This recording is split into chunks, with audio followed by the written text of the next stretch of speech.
Good morning to all of you. Today my lecture is class 12 chapter matrix. आज हम matrix को ख़त्म कर देंगे।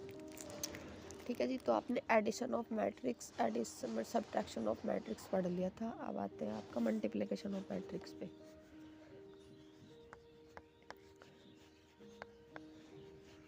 Multiplication of matrix by scalar matrix, by scalar matrix. ठीक है जी। अब आप ये फर्स्ट पार्ट है इसका कि मल्टीप्लिकेशन करनी है स्केलर मैट्रिक्स के साथ। ठीक है। अब आप देखो, अगर आपके पास कोई स्केलर वेक्टर है के, ठीक है, और आपके पास कोई ए मैट्रिक्स है, कोई a scalar matrix 1 2 3 4 A square matrix, इसकी मल्टीप्लाई के साथ करोगे तो 1 2 3 4 के अंदर चले जाएगा। सिंपल। हर एलिमेंट के साथ आपका ये स्केलर प्रोडक्ट अंदर जाएगा। स्केलर मैट्रिक्स, ये स्केलर वेक्टर 2 के 3 के 4 के होगी जी आपकी स्केलर मैट्रिक्स। अब सीखेंगे हम सिंपल मल्टीप्लिकेशन ऑफ मैट्रिक्स। ठीक है। सिंपल मल्टीप्लिकेशन ऑफ मैट्रिक्स के लिए आपको क्या होता है, ए कोई मैट्रिक्स है m क्रॉस n प्रोडक्ट, और आपके पास बी कोई मैट्रिक्स है p क्रॉस q प्रोडक्ट। ठीक है। अभी आपका ये पॉसिबल कब होती है, जब आपका नंबर ऑफ कॉलम और दूसरी मैट्रिक्स का नंबर ऑफ रो इक्वल हो। क्या होते हैं? इक्वल। तब आपकी दो मैट्रिक्स की प्रोडक्ट पॉसिबल है। अगर ये इक्वल नहीं है तो आपकी प्रोडक्ट, दो नंबर्स की प्रोडक्ट पॉसिबल नहीं है। ए बी इक्वल टू, ये ए बी की मल्टीप्लाई करी ना, तो A B m cross q इसके इक्वल में। ठीक है, हो गया। ये आपको याद रखना है, मेन पॉइंट यही है।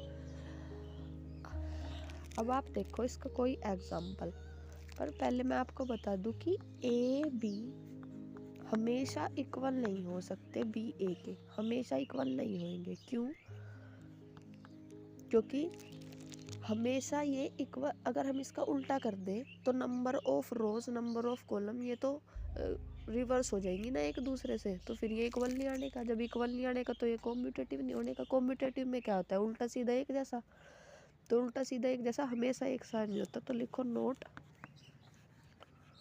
Always commutative.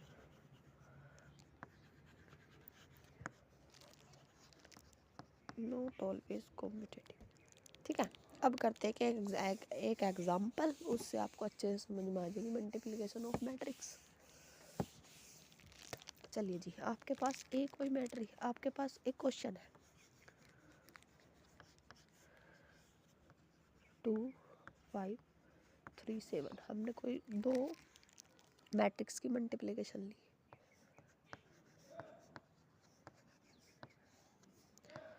इक्वल रखा इसको -4 9 6 और x। ठीक है। अब आप देखो कि दो नंबर की मल्टीप्लिकेशन पॉसिबल कब है, जब ये भी 2 क्रॉस 2 की मैट्रिक्स, 2 क्रॉस 2 की मैट्रिक्स, ये भी 2 क्रॉस 2 की मैट्रिक्स, ये भी 2 क्रॉस 2 की मैट्रिक्स। ठीक है, सारी 2 क्रॉस 2 की मैट्रिक्स होगी आपके पास। कब पॉसिबल है? जब इसका नंबर ऑफ कॉलम इसके नंबर ऑफ रो के इक्वल हो, तो पॉसिबल तो है। तो मल्टीप्लाई करने के लिए क्या करना पड़ेगा? अब आप एक बात देखो कि जब सारी मैट्रिक्स 2 क्रॉस 2 की है तो मल्टीप्लिकेशन के बाद भी 2 क्रॉस 2 की मैट्रिक्स आ गई। ठीक है। तो यहाँ आएगा एलिमेंट A11, यहाँ आएगा एलिमेंट A12, यहाँ आएगा एलिमेंट A21, यहाँ आएगा एलिमेंट A22। ठीक है जी। अब ये एलिमेंट आएगा कौन सा? इसका मतलब क्या है? A11, इसका मतलब है फर्स्ट वाली रो, फर्स्ट वाली मैट्रिक्स की रो और दूसरे वाली मैट्रिक्स का कॉलम। ऐसा ऐसा ऐड होएंगे। ठीक है। 2 की मल्टीप्लाई 1 के साथ करो, 2 1 जा 2, यहाँ लिखो 2। ठीक है। फिर प्लस करते जाओ, प्लस 3 की मल्टीप्लाई -2 के साथ करो, 3 2 जा 6 -6। ठीक है।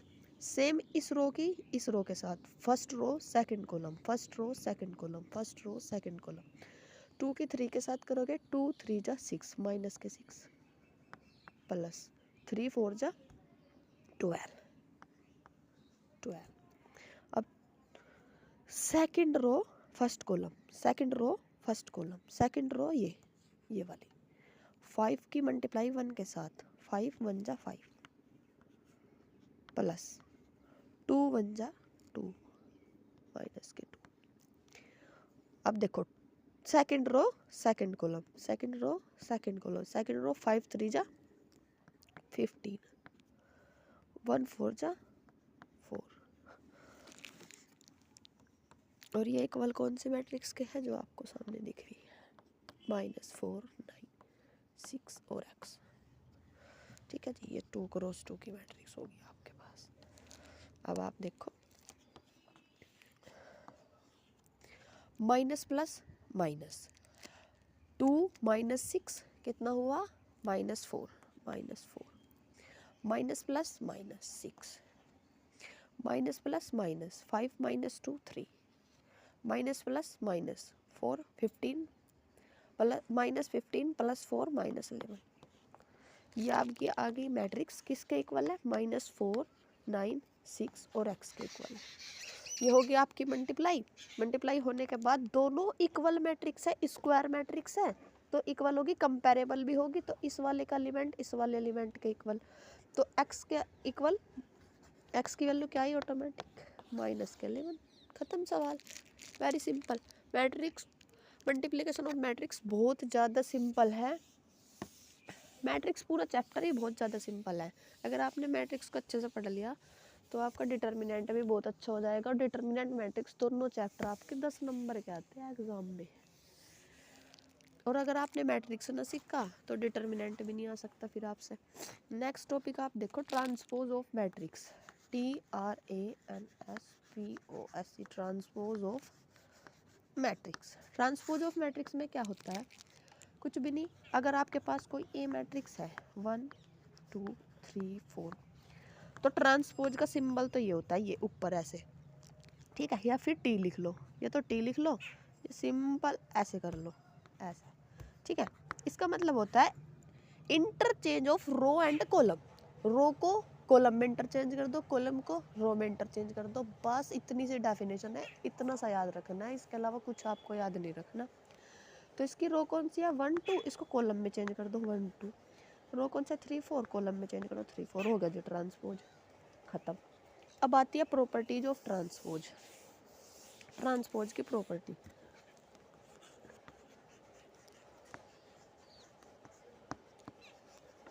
प्रॉपर्टीज ऑफ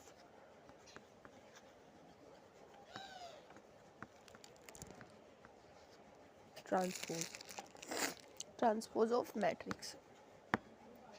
अब देखो प्रॉपर्टी देखो, ए के ट्रांसपोज का अगर हम ट्रांसपोज कर दे तो दोबारा ये मैट्रिक्स आ जाती है, फर्स्ट।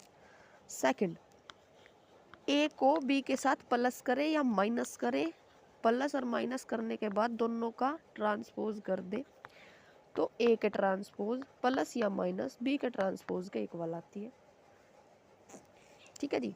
तीसरी, अगर कोई स्केलर नंबर है उसके साथ ए ट्रांसपोज की मल्टीप्लाई कर, ए की मल्टीप्लाई करी और उसका ट्रांसपोज कर दिया तो वो बाहर आ जाएगा अकेला और ए का ट्रांसपोज अंदर, ठीक है जी।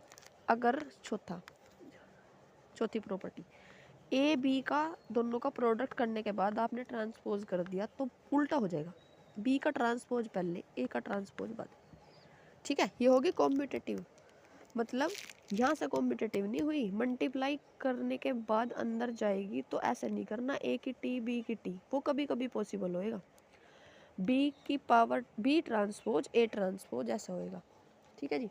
अब ये हो गया आपकी प्रॉपर्टीज, अच्छी तरह इनको देख लो। अब मैं आपको इनको एक्सप्लेन कर देती हूँ। ए का ट्रांसपोज करेंगे तो आपका ए आएगा, ए मैट्रिक्स से कितनी भी दो मैट्रिक्स को प्लस करेंगे या ऐड करेंगे, उनका ट्रांसपोज करेंगे तो अलग अलग मैट्रिक्स के प्लस करने के बाद ट्रांसपोज के इक्वल आएगा। किसी भी स्केलर नंबर को किसी भी मैट्रिक्स के साथ मल्टीप्लाई करोगे, ट्रांसपोज करोगे तो स्केलर नंबर बाहर आ जाएगा और ए का ट्रांसपोज आपका अंदर आ जाएगा। ये मैंने आपको एक्सप्लेन करी दी। इतनी सी प्रॉपर्टी जी मैट्रिक्स ऑफ ट्रांसपोज की।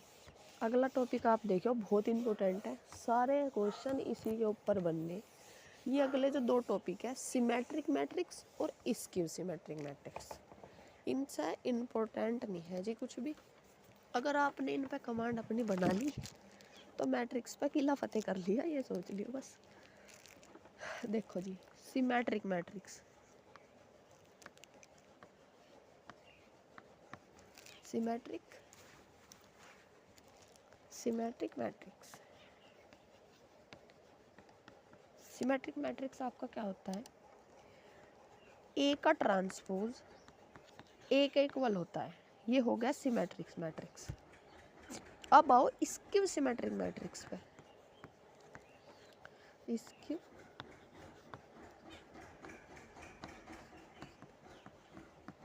सिमेट्रिक मैट्रिक्स, ठीक है। इसमें क्या होता है, ए के ट्रांसपोज माइनस ए के इक्वल होता है, बस माइनस आ जाता है। ये दो चीज आपको याद रखनी है, इन दो चीज का खेला। फॉर एनी स्क्वायर मैट्रिक्स, किसी भी स्क्वायर मैट्रिक्स के लिए अगर ए को प्लस कर देते हैं एक ट्रांसपोज में तो आता है आपका सिमेट्रिक मैट्रिक्स। सिमेट्रिक मैट्रिक्स अगर एक मैट्रिक्स के साथ माइनस कर दे ए का ट्रांसपोज तो आता है आपका स्क्यू सिमेट्रिक।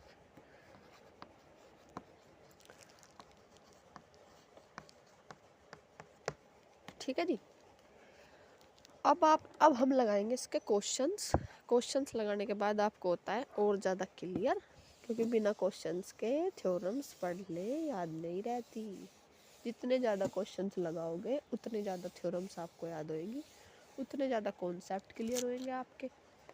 ठीक है जी, चलो जी करते हैं। क्या करना है हमें, properties of skew symmetric matrix और मैट्रिक्स। पहले प्रॉपर्टीज करते हैं, फिर दोनों का डिफरेंस, फिर लगाते हैं क्वेश्चंस। फर्स्ट प्रॉपर्टी आप देखो, if A is a symmetric matrix,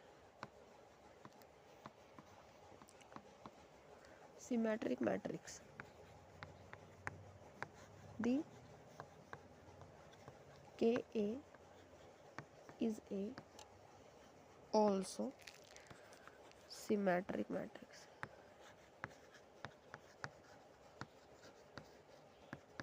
ठीक है जी, इसका मीनिंग क्या हुआ कि अगर आपके पास ए कोई मैट्रिक्स है और वो सिमेट्रिक मैट्रिक्स है, फिर हम उसमें किसी भी स्केलर की प्रोडक्ट करेंगे, मैंने स्टार्टिंग में बताया था ना आपको कि फिर हम उसमें कोई भी स्केलर की प्रोडक्ट करेंगे तो वो आंसर भी सिमेट्रिक मैट्रिक्स ही आएगा। First property. सेकंड प्रॉपर्टी आपकी, if A is skew symmetric matrix को मैंने ऐसा से डिनोट कर लिया, then K A is also skew symmetric matrix. ठीक है जी, अगर ए आपका स्क्यू सिमेट्रिक मैट्रिक्स है तो उसके साथ के की ए के साथ प्रोडक्ट करने के बाद भी आपका स्क्यू सिमेट्रिक मैट्रिक्स होगा, सेम उसके जैसी प्रॉपर्टी। तीसरी आप देखो, diagonal elements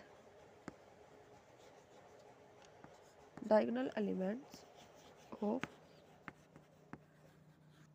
skew symmetric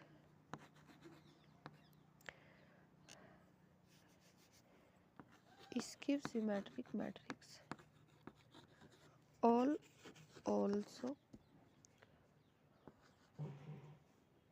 are always zero. Diagonal elements अगर स्क्यू सिमेट्रिक मैट्रिक्स हो जाएं तो वो मैट्रिक्स हमेशा जीरो होती है। ठीक है जी, अब आप देखो दो मेजर डिफरेंस, ये तो स्क्यू मैट्रिक्स का और ये स्क्यू सिमेट्रिक मैट्रिक्स का। मेजर डिफरेंस का फॉर्मूला ही है, अगर ए आपके पास कोई मैट्रिक्स है ए आई जे की, तो उसका उल्टा अगर आप कर दो तो वो बनेगी आपकी सिमेट्रिक मैट्रिक्स। उल्टा मतलब ट्रांसपोज अगर आपने कर दिया, ठीक है, दिख गया। अब आप देखो स्क्यू सिमेट्रिक मैट्रिक्स, अगर आपके पास ए आई जे की कोई मैट्रिक्स है और माइनस हमने उसका लगा दिया, ठीक है, और उल्टी कर दी मैट्रिक्स, तो वो बनेगी आपकी स्क्यू सिमेट्रिक मैट्रिक्स। ये दो चीज़ आपको ध्यान रखनी, माइनस वाली स्क्यू सिमेट्रिक मैट्रिक्स, प्लस वाली स्क्यू सिमेट्रिक मैट्रिक्स, ठीक है जी। अब हम लगाते हैं इनके क्वेश्चन लगाने के बाद आपका चैप्टर ख़त्म मैट्रिक्स का। उसके बाद आपका कल से करेंगे हम आपका डिटरमिनेंट।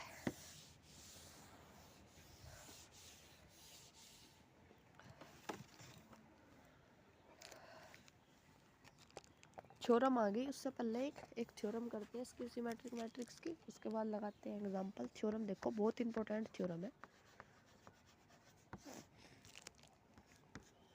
फॉर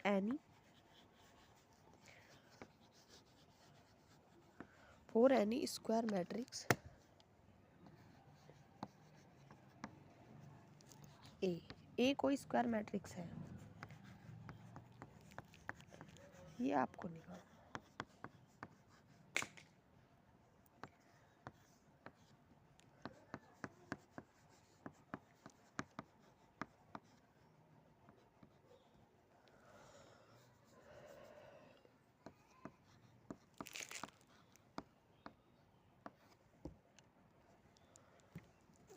तो ये क्या हुआ, ये हुई आपकी सिमेट्रिक मैट्रिक्स और ये हुई आपकी स्क्यू सिमेट्रिक मैट्रिक्स, ठीक है जी।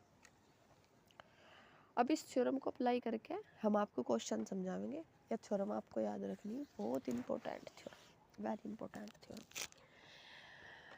अभी एक नोट लिखो, एक नोट है बहुत इंपॉर्टेंट, नोट लिखो, नोट कि स्क्यू मैट्रिक्स नहीं, symmetric matrix plus skew symmetric matrix आपकी नल मैट्रिक्स होती है। क्या होती है? Null matrix. अगर +2 में से -2 कर दें तो 0 नहीं हो जाएगा, +5 में से -5 कर दें तो 0 नहीं हो जाएगा। ऐसा ही किसी मैट्रिक्स में था, वही मैट्रिक्स माइनस करने पे आपकी नल मैट्रिक्स नहीं आ जाएगी। तो स्क्यू सिमेट्रिक मैट्रिक्स में से स्क्यू सिमेट्रिक मैट्रिक्स को प्लस करने पे ये माइनस की होती है, जब इसके साथ प्लस होगी तो माइनस माइनस प्लस माइनस, फिर आगे 0, नल मैट्रिक्स। ये नोट अगर आपके याद रह गए तो आप स्क्यू सिमेट्रिक मैट्रिक्स के फॉर्मूले में, थ्योरम में कभी कंफ्यूज नहीं होने। अभी क्वेश्चन देखो, ए आपके पास कोई मैट्रिक्स है 0 2 बी, और ये इम्पोर्टेंट क्वेश्चन है 2018 में आया हुआ CBSE बोर्ड के। स्क्यू सिमेट्रिक मैट्रिक्स प्रूफ करो, 2018 का क्वेश्चन है, CBSE 2018, ठीक है।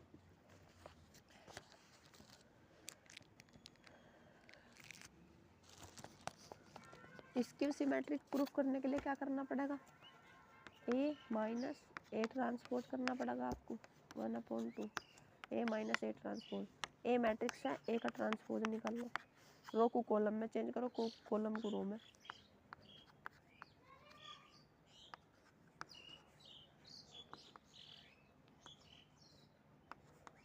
ये हो गया आपका, ठीक है। फिर माइनस कर दो, A मैट्रिक्स रखो, A का ट्रांसपोज रखो और माइनस कर दो। और सब्ट्रैक्शन की वो मैट्रिक्स ऑफ सब्ट्रैक्शन मैंने आपको सिखा रखा, उसका एग्जांपल भी करवा रखा है, ये आगे आपको खुद करना, ठीक है जी। ये आपका होमवर्क है, होमवर्क। तो आपकी मैट्रिक्स हो गई जी ख़त्म। अभी और कुछ नहीं करना, एक इम्पोर्टेंट चीज़ और रहेगी इसमें कि आपके पास ए बी कोई मैट्रिक्स है और उसमें से आप बी ए कोई मैट्रिक्स का ट्रांसपोज कर रहे हो, ठीक है, ये थ्योरम ही है। तो आपकी क्या आता है? ए बी का ट्रांसपोज, एक बार इसका ट्रांसपोज, एक बार अगले वाली का ट्रांसपोज, बी ए का ट्रांसपोज, ठीक है। अब आप इन्हें खोल लोगे तो क्या होगा? ए बी का मैंने आपको सिखाया था पहले, बी का ट्रांसपोज, ए का ट्रांसपोज, माइनस ए का ट्रांसपोज बी का ट्रांसपोज, ठीक है। अब इनका ट्रांसपोज है और इनका उल्टा आपको करना, बी का अगर ट्रांसपोज, बी के ट्रांसपोज का ट्रांसपोज करेंगे तो बी आ गया, ए के ट्रांसपोज का ट्रांसपोज करेंगे ए आ गया, सब का ट्रांसपोज हट जाएंगे। ट्रांसपोज हटने के बाद अब ये कॉम्पिटिटिव नहीं आ गई, उल्टे सीधे एक जैसे नहीं आ गए, तो हम इसे लिख सके ए बी माइनस के बी ए, फर्क तो कुछ नहीं पड़ने का, ठीक है। यह एक थ्योरम थी आपकी कि अगर ए बी माइनस बी ए लिखें तो उसे प्रूफ कैसे करना हो। जब आपके पास दो मैट्रिक्स हो तो उन दोनों मैट्रिक्स की प्रोडक्ट करो, माइनस करो, ट्रांसपोज करो। ट्रांसपोज करने के बाद अलग अलग में ट्रांसपोज को खोल लो, खोलने के बाद transpose A B minus B A, आपका प्रूफ हो गया, खत्म। छोटी सी बात है। तो thank you so much, thank you so much, आपने मुझे इतनी देर सुना, समझा, और अच्छे से खाओ पियो, सर्दी बहुत हो रही है, चाय कम पियो, दूध ज़्यादा पियो, ठीक है जी, बाय, टेक केयर।